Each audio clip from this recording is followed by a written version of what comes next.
আসসালামু আলাইকুম, সবাইকে শুভেচ্ছা ও স্বাগতম আরেকটি নতুন ভিডিওতে। আজকে আমরা খুব সহজ একটি রেসিপি নিয়েছি এবং সকলের পছন্দ, ছোট বড় সবাই খেতে খুব ভালোবাসে নুডলস। দেখতেই পাচ্ছেন আমি নুডলসটি রান্না করেছি। চলুন তাহলে কিভাবে রান্না করি সেই প্রসেসটা আপনাদের সাথে শেয়ার করি। প্রথমে আমি ২টি নুডলসের প্যাকেট নিয়ে নিয়েছি। এখানে আমি ম্যাগি নুডলস নিয়েছি ২টি এবং ডিম নিয়েছি ২টি। এই ম্যাগি নুডলস দিয়ে আজকে আমি নুডলসটা রান্না করব। চুলায় একটি প্যান বসিয়ে দিয়েছি এবং প্যানে পরিমাণ মতো পানি দিয়েছি। আর এখানে আমি সবজি হিসেবে গাজর এবং টমেটো ব্যবহার করব। গাজরটা আমার ফ্রোজেন করা ছিল। আমি পানির মধ্যে দিয়ে দিয়েছি এবং একটা ঢাকনা দিয়ে ঢেকে দেব সেদ্ধ হওয়ার জন্য।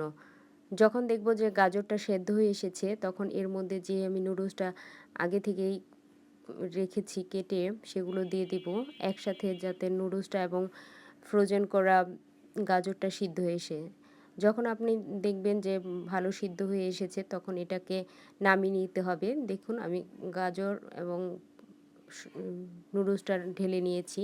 এখন চুলায় একটি প্যান বসিয়ে দিয়েছি এবং প্যানে পরিমাণ মতো তেল দিয়ে দিয়েছি। তেলটা গরম হওয়ার জন্য অপেক্ষা করছি এবং যে নুডলস এবং গাজর নামিয়ে নিচ্ছি, তাতে পানি দিয়ে আলগা করে ছাড়িয়ে নিচ্ছি।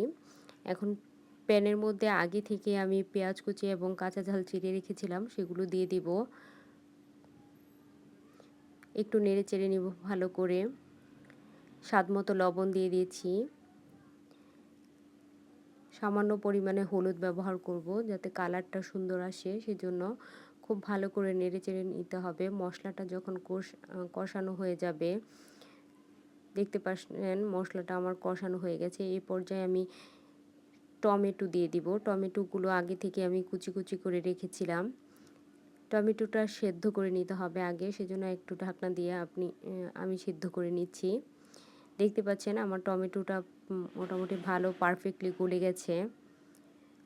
টমেটোটা যখন গলে আসবে, তখন এর মধ্যে যে ডিম দুটো ফেটে রেখেছিলাম, সেই ডিম দুটো দিয়ে দিব। ডিম দুটো দিয়ে খুব ভালো করে নেড়েচে নিতে হবে। ডিমটাকে ভালো করে ঝুরি ঝুরি করে নিতে হবে। আস্ত আস্ত থাকলে দেখা যায় এক জায়গায় বেশি ডিম থাকবে, আর এক জায়গায় একেবারেই ডিম থাকবে না। সেজন্য ডিমটাকে পারফেক্টলি ঝুরি ঝুরি করে নিতে হবে। দেখুন আমার ডিমটা একেবারেই সুন্দর ঝুরি ঝুরি হয়ে গেছে।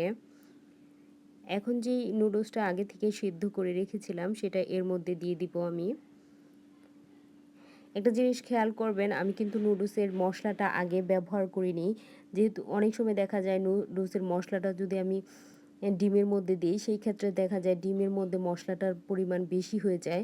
সেজন্য আমি নুডলসটা দিয়ে তারপর এর মধ্যে আমি ম্যাগির যে মশলাটা সেটা ব্যবহার করছি। দেখুন ম্যাগির যে মশলাটা সেটা আমি এর মধ্যে দিয়ে দিয়েছি। দিয়ে খুব ভালো করে নেড়ে চেড়ে নেব।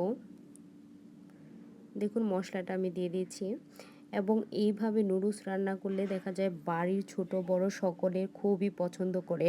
সন্ধ্যার আড্ডাটাকে খুব ভালো জমিয়ে দেয়। আর বাচ্চারা টিফিনে যদি এরকম নুডলস রান্না করে দেন, তাহলে তো তারা খুবই খুশি হয়। দেখুন মশলাটা দিয়ে আমি খুব ভালো করে মিশিয়ে নিচ্ছি।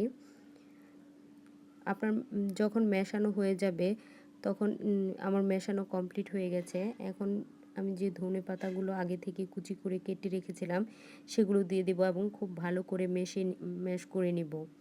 দেখুন আমার পারফেক্টলি হয়ে গেছে। এভাবে যদি আপনারাও চেষ্টা করেন, বাসায় ভালো লাগবে। ধন্যবাদ সবাই।